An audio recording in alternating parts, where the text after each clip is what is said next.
اللہم صلی علی محمد وعلی آلہ وصحبہ وسلم۔ سب سے پہلے اللہ پاک کی ذات کا لاکھ لاکھ احسان اور شکر ادا کرتے ہیں کہ اس رب قدوس نے آج پھر ہماری زندگی میں ایک اور جمعۃ المبارک کا دن دیکھنا نصیب فرمایا،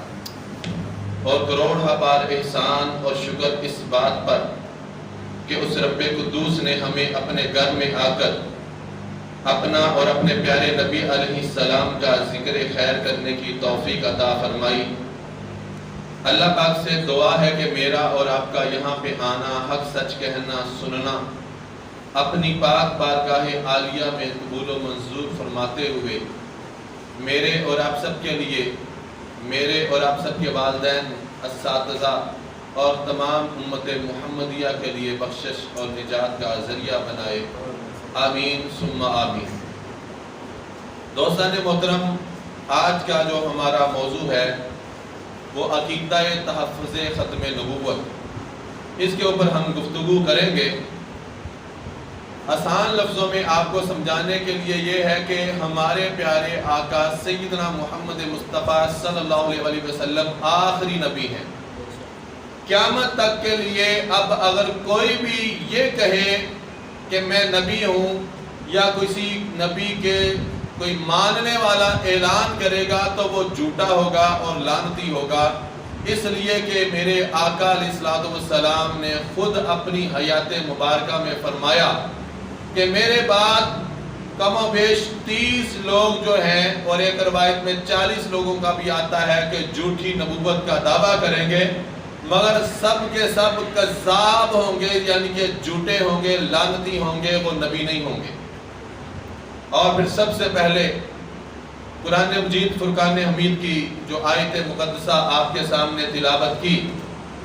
اللہ پاک نے اس آیت کے اندر فرما دیا کہ ما کان محمد ابا احد من رجالکم، فرمایا محمد صلی اللہ علیہ وسلم تمہارے مردوں میں سے کسی کے باپ نہیں ہیں، ولیکن رسول اللہ، لیکن وہ اللہ کے رسول ہیں، وخاتم النبیین، اور وہ نبیوں کی نبوت کو ختم کرنے والے ہیں۔ مہر لگا دی، ختم نبوت ہو گئی، اب قیامت تک کے لیے کوئی اور نبی نہیں آئے گا، یہ رب کا فیصلہ ہے۔ اس کے بعد کریم آقا علیہ السلام نے خود ارشاد فرمایا کہ انا خاتم النبیین لا نبی بعدی، فرمایا میں آخری نبی ہوں، میرے بعد کوئی نبی نہیں۔ جب قرآن نے کہہ دیا، اللہ رب العالمین نے فرما دیا کہ آخری نبی محمد مصطفیٰ ہیں، جب اس سونے آقا نے، مدنی آقا نے خود فرما دیا کہ میں آخری نبی ہوں، میرے بعد کوئی نبی نہیں ہے، اور ایک جگہ پہ سیدنا عمر فاروق رضی اللہ تعالیٰ عنہ کی شان بیان کرتے ہوئے فرمایا کہ اگر میرے بعد نبوت کی گنجائش ہوتی، اگر میرے بعد نبی کی گنجائش ہوتی تو وہ سیدنا عمر فاروق رضی اللہ تعالیٰ عنہ ہوتے۔ پتہ کیا چلا کہ جب عمر بھی نہ ہو سکے، ابو بکر بھی نہ ہو سکے، عثمان غنی بھی نہ ہو سکے، علی المرتضیٰ جو چاروں خلفائے راشدین ہیں، جب وہ اللہ کے نبی کے بعد نبی نہیں ہیں، تو پھر بعد میں اگر کوئی جھوٹا لعنتی شخص اٹھ کے نبوت کا دعویٰ کرے گا تو وہ قیامت تک کے لیے جھوٹا ہے، لعنتی ہے اور کذاب ہے۔ کذاب کا معنی بہت زیادہ جھوٹ بولنے والا، اس لیے اللہ کے نبی علیہ السلام نے خود فرمایا کہ وہ لعنتی اور جھوٹا ہے۔ اسی مہینے کی 7 تاریخ جو 7 ستمبر گزر کے گئی ہے، یہ 7 ستمبر 1974 کا وقت تھا کہ جب ذوالفقار علی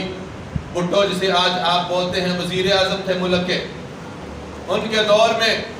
ہمارے علماء کرام نے یہ جو مرزائیوں کا آج ایک ٹولہ بنا پھرتا ہے اور مرزا غلام احمد قادیانی کے یہ ماننے والے ہیں، یہ مرزا وہ بدبخت ہے کہ جو نعوذ باللہ اپنے آپ کو نبی کہلاتا ہے اور ایک آنکھ سے کانا بھی ہے، حالانکہ اللہ پاک نے جتنے بھی نبی بھیجے ہیں 1,24,000 وہ اپنی مثال آپ تھے، وہ لوگوں کے سامنے حسن و جمال کا پیکر تھے، یہ ایسا بدبخت لعنتی جو اپنے آپ کو نبی کہلاتا ہے، یہ ایک آنکھ سے بھی کانا تھا،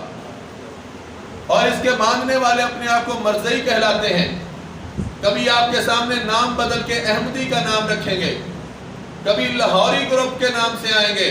لیکن یہ سارے ایک ہی ہیں جو مرزا کے ماننے والے ہیں۔ تو اس وقت بھی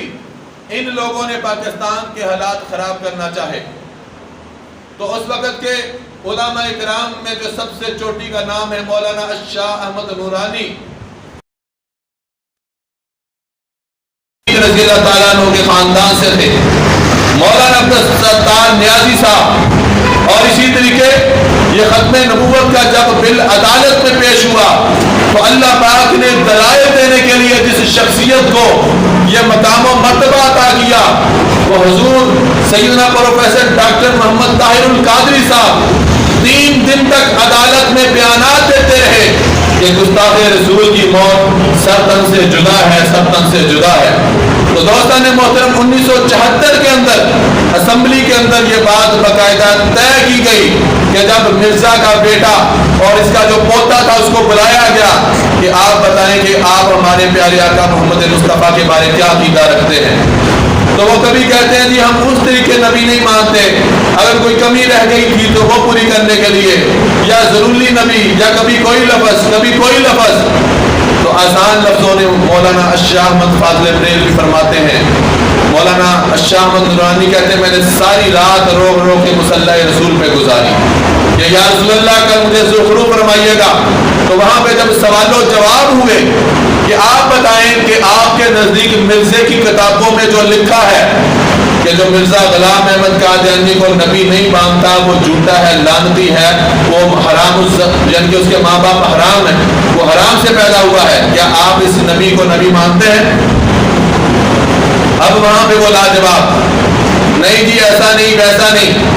شاہ احمد رضا خان فاضل بریلوی نے فرمایا، آپ فرماتے ہیں کہ ان کا عقیدہ یہ ہے کہ نعوذ باللہ جو مرزے کو نبی نہیں مانے گا وہ حق حلال کا نہیں ہے، اس کا عقیدہ ٹھیک نہیں۔ تو پھر اسمبلی کے سامنے جب یہ بات قرارداد پیش کی گئی تو اس وقت کے چوٹی کے علماء جنہوں نے جیلیں بھی کاٹی، مولانا عبدالستار نیازی جیسے، شاہ احمد نورانی صدیقی جیسے، اور بے شمار وہ لوگ کہ جنہوں نے جیلیں تو کاٹ لی مگر یہ بتا دیا کہ یہ فیصلہ اٹل ہے کہ قیامت تک کے لیے نہ مصطفیٰ کے بعد کوئی اور نبی آ سکتا ہے اور نہ قیامت تک کوئی آئے گا، اس لیے کہ یہ رب کا فیصلہ ہے کہ محمد مصطفیٰ آخری نبی ہیں اور خاتم النبیین ہیں۔ اور جب میرے آقا نے خود فرما دیا، یہ کہتے ہیں ہم آپ کے نبی کو بھی مانتے ہیں، ارے ہمارے اگر نبی کو مانتے ہوتے تو ہمارے نبی نے تو خود فرمایا ہے کہ میں آخری نبی ہوں، میرے بعد کوئی نبی نہیں ہے۔